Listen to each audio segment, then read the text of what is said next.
안녕하세요, 여러분. 지난 시간에는 우리가 문제의 틀 자체를 바꾸는 문제 재정의와 문제의 복잡한 시스템 구조를 한눈에 파악하는 인과관계 지도에 대해 학습했습니다. 이를 통해 우리는 더 나은 문제를 발견하고 그 문제의 근본적인 작동 원리를 이해할 준비를 마쳤습니다. 하지만 지도를 손에 넣었다고 해서 목적지에 저절로 도착하는 것은 아닙니다. 이번 시간에서는 우리가 분석한 추상적인 문제 구조를 실제 해결책을 향해 나아갈 수 있는 구체적인 실행 과제로 전환하는 방법을 배우겠습니다. 먼저 재정이 된 문제를 긍정적이고 실행 가능한 기회로 바꾸는 How might 질문 기법을 익힐 것입니다. 그리고 이 모든 분석과 통찰을 종합하여 우리 프로젝트에 흔들리지 않는 기준점이 되어줄 문제 정의문을 작성하는 방법까지 학습하겠습니다. 이 문제 정의문은 단순히 우리 팀의 목표를 선언하는 것을 넘어 앞으로 나올 수많은 아이디어들을 걸러내는 강력한 필터 역할을 합니다. 어떤 아이디어가 나왔을 때 이 아이디어가 우리가 정의한 핵심 문제를 해결하는데 정말로 도움이 되는가 라는 질문에 아니요 라는 답이 나온다면 그것이 아무리 멋진 아이디어라도 과감하게 버릴 수 있는 기준을 제공해주는 매우 실용적인 도구입니다. 그럼 문제에서 기회를 발견하는 첫 번째 도구, How might 질문에 대해서 시작하겠습니다.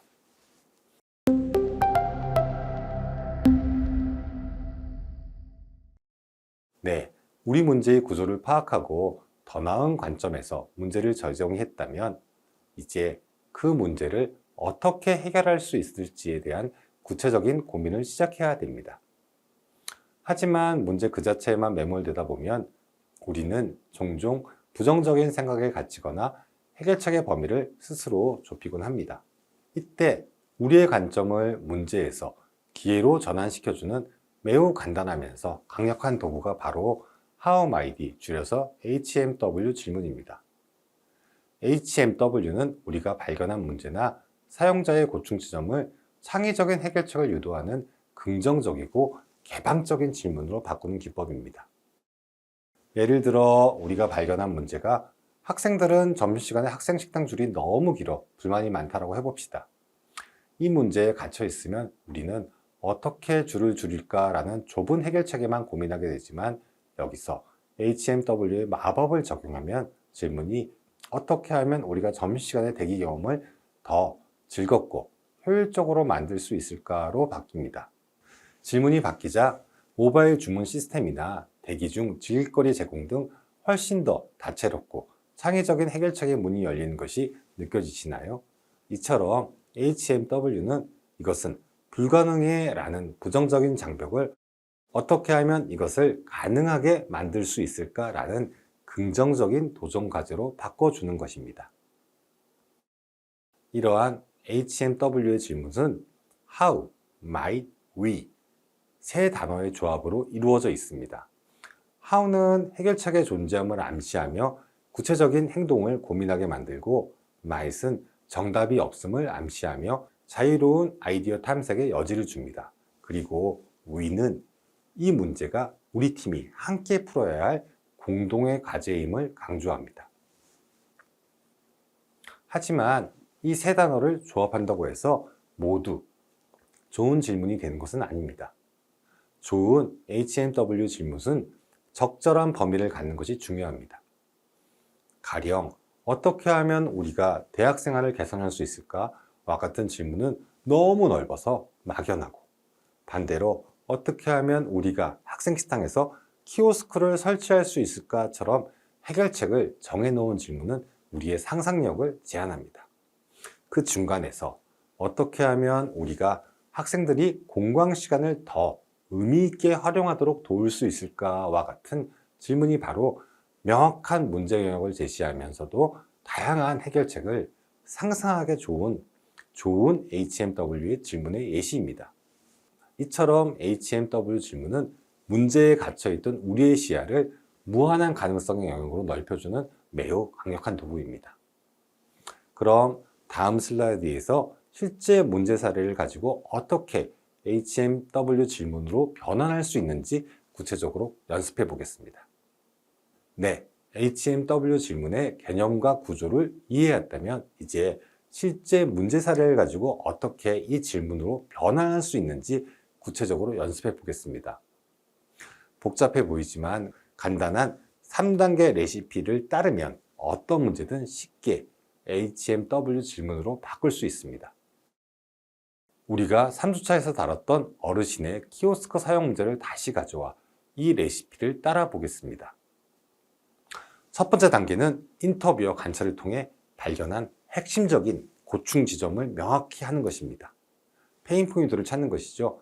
예를 들어 어르신들은 키오스크 앞에서 심리적 압박감을 느낀다와 같이 말이죠. 뒷사람의 눈치 때문에. 그렇게 문제점을 명확히 했다면 두 번째 단계로 그 이면에 숨겨진 긍정적인 욕구나 목표를 발견해야 합니다. 어르신들이 진짜 원하는 것은 실수해도 괜찮은 조금 더 여유로운 환경에서 배우고 싶다는 것일 수 있습니다. 숨겨진 욕구를 찾아냈다면 마지막 세 번째 단계에서 이 욕구를 HMW 형식으로 조합하는 것입니다. 그 결과 우리가 어떻게 하면 어르신들이 실수를 해도 괜찮다는 느낌을 받으며 여유롭게 키오스크를 연습할 수 있도록 도울 수 있을까? 라는 질문이 완성됩니다. 어떤가요? 심리적 압박감이라는 문제에 갇혀 있을 때보다 훨씬 더 다양하고 긍정적인 해결책을 상상할 수 있게 되지 않나요?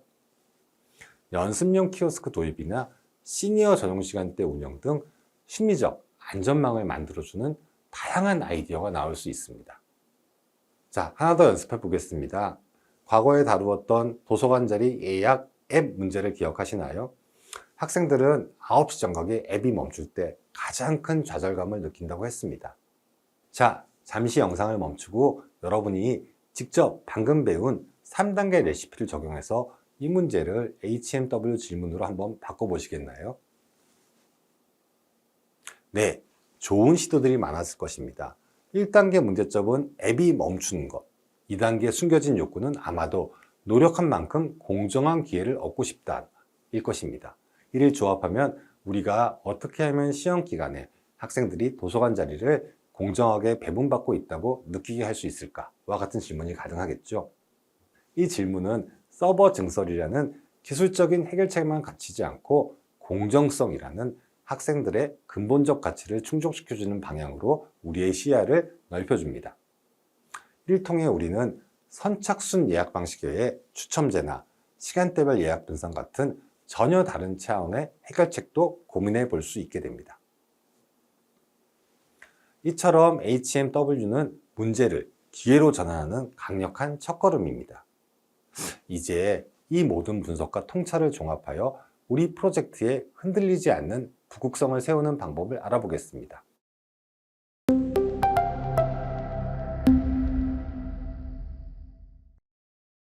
How might 질문을 통해 우리는 문제에서 수많은 기회를 발견했습니다. 하지만 이렇게 발산된 아이디어들 속에서 길을 잃지 않으려면 우리의 여정의 방향을 명확하게 잘 잡아줄 하나의 잘 정의된 문제가 필요합니다. 정책 디자인에서 이 중심축 역할을 하는 것이 바로 문제 정의문 Problem Statement입니다. 이는 지금까지 우리가 진행한 모든 리서치, 조사와 분석을 종합하여 우리 팀이 누구의, 무엇을, 왜 해결해야 하는지를 단 하나의 명확하고 간결한 문장으로 정의하는 것을 의미합니다. 이 문제 정의문의 힘은 막연한 목표와 명확한 문제 정의를 비교해보면 극명하게 드러납니다.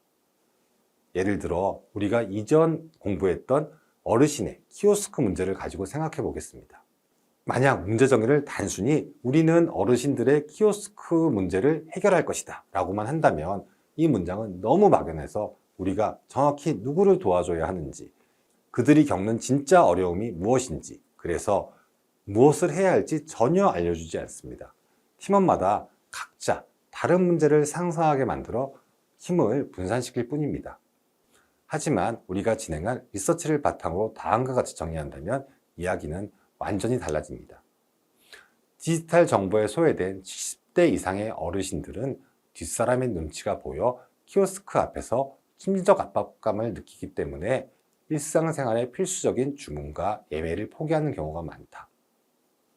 이 문장은 우리가 도와야 할 대상 who, 그들이 겪는 핵심적인 고충 what, 그리고 이 문제가 왜 중요한지 why를 명확히 담고 있어 자연스럽게 심리적 안정감을 주는 해결책이라는 구체적인 방향성을 제시해 줍니다. 이처럼 좋은 문제 정의문은 우리 프로젝트의 나침판과 같습니다.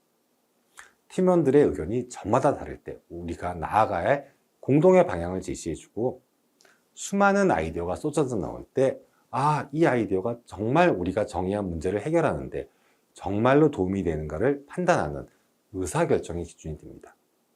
문제 정의문은 단순히 문장 하나를 만드는 것이 아니라 우리 프로젝트의 성공을 좌우하는 가장 중요한 기준점을 세우는 과정입니다. 그렇다면 이 강력한 문제 정의문을 어떻게 만들 수 있을까요? 다음 슬라이드에서 구체적인 작성법과 템플릿을 알아보겠습니다. 네, 문제 정의문이 왜 중요한지 이해했다면 이제 어떻게 하면 좋은 문제 정의문을 작성할 수 있는지 구체적인 방법과 템플릿을 알아보겠습니다. 좋은 문제 정의문은 우리가 지금까지 수집한 모든 데이터와 통찰을 바탕으로 크게 세 가지 요소, 즉 누구의 문제를, 그리고 무엇을, 그리고 왜 해결해야 하는가에 답할 수 있어야 합니다.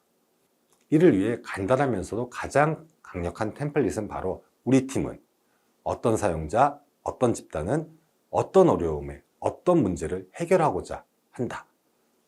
왜냐하면 우리는 문제 상황에 대한 핵심 통찰을 발견했기 때문이다 라는 구조를 따르는 것입니다. 템플릿의 앞부분이 사용자와 문제는 우리가 STP 분석을 통해 선정한 타겟 집단 또는 여러분이 선정한 페르소나, 그들이 겪는 핵심적인 고충을 담는 부분입니다. 그리고 마지막으로 가장 중요한 핵심 통찰 부분에서는 우리가 과거에 공부한 질적 연구와 양적 연구를 통해 증명해낸 문제의 진짜 이유를 담습니다. 이 통찰 부분은 바로 우리가 정책의 방향을 결정하는 데 가장 핵심적인 내용이 됩니다. 물론 이 템플릿을 채운다고 해서 저절로 좋은 문제 정의문이 되는 것은 아닙니다. 좋은 문제 정의문이 되기 위해서는 몇 가지 중요한 조건을 만족해야 합니다. 먼저 특정 기술이나 조직이 아닌 사람의 필요에 초점을 맞춰야 합니다. 또한 팀원 누구나 똑같이 이해할 수 있도록 명확하고 간결해야 하며 특정 해결책을 미리 정해두지 않아 창의적인 아이디어가 나올 수 있도록 넓은 방향성을 제시해야 합니다. 마지막으로 우리가 가진 자원과 시간 안에서 도전해 볼 만한 실행 가능한 범위를 설정해야 합니다. 이처럼 문제 정의문은 템플릿을 채우는 것을 넘어 이러한 조건들을 만족시키기 위한 깊은 고민과 팀의 합의를 통해 완성되는 우리 프로젝트의 가장 중요한 나침판입니다. 네, 그럼 우리가 배운 문제 정의문 템플릿을 활용해서 앞서 다루었던 디지털 소외 문제에 대한 문제 정의문을 함께 완성해 보겠습니다. 문제 정의문을 하나의 문장으로 만들기 위해서는 세 개의 핵심 블록을 조립한다고 생각해 봅시다. 첫 번째 블록은 우리의 주인공, 즉 대상입니다. 단순히 어르신이 아니라 우리의 연구를 통해 더 구체화된 디지털 기기 사용에 심리적 장벽을 느끼는 70대 어르신들이죠. 두 번째 블록은 이분들이 겪는 핵심 고충입니다. 정보 소외라는 추상적인 개념 대신 그로 인해 발생하는 구체적 결과인 일상생활에서 필수적인 주문이나 예매를 스스로 해결하지 못하고 포기하게 되는 문제를 서술합니다. 마지막 세 번째 블록은 이 문제의 근본 원인으로 우리가 발견한 핵심 통찰인 실수에 대한 두려움과 타인에게 피해를 주지 못한다는 사회적 압박감이 여기에 들어갑니다. 이 세 블록을 논리적으로 연결하면 다음과 같이 강력한 문제 정의문이 탄생됩니다. 우리 팀은 디지털 기기 사용에 심리적 장벽을 느끼는 70대 어르신들이 일상생활의 필수적 주문이나 예매를 스스로 해결하지 못하고 포기하게 되는 문제를 해결하고자 한다. 왜냐하면 우리는 이분들이 기기 조작 미숙보다 실수에 대한 두려움과 사회적 압박감 때문에 새로운 기술 시도를 포기한다는 점을 발견했기 때문입니다. 어떤가요?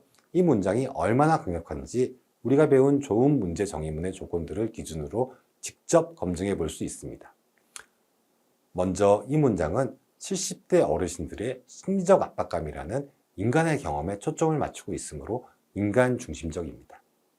또한 팀원 모두가 우리가 해결해야 할 문제의 대상, 현상, 원인을 동일하게 이해할 수 있어 명확하고 간결합니다.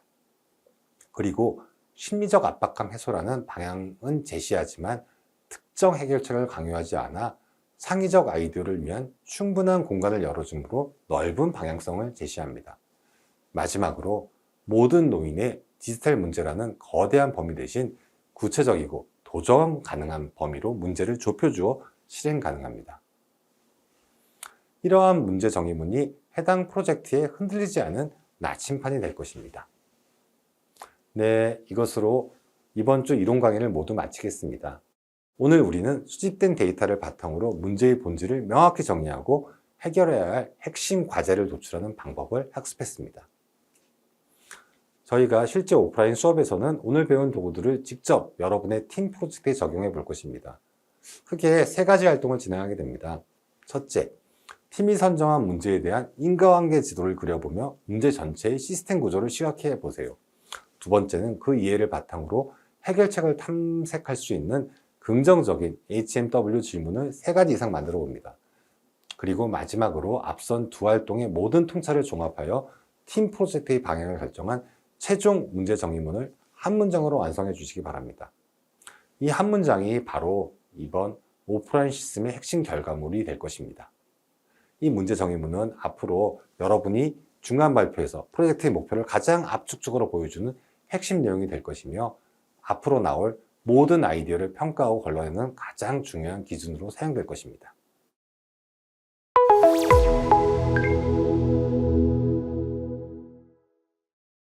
이제 우리는 문제에 대한 깊고 넓은 이해를 바탕으로 우리가 진짜 풀어야 할 문제가 무엇인지 명확하게 정의했습니다. 그러면 다음 주 우리는 이 단단한 토대 위에서 문제를 해결하기 위한 창의적이고 다양한 아이디어를 발상하는 단계로 나아가겠습니다.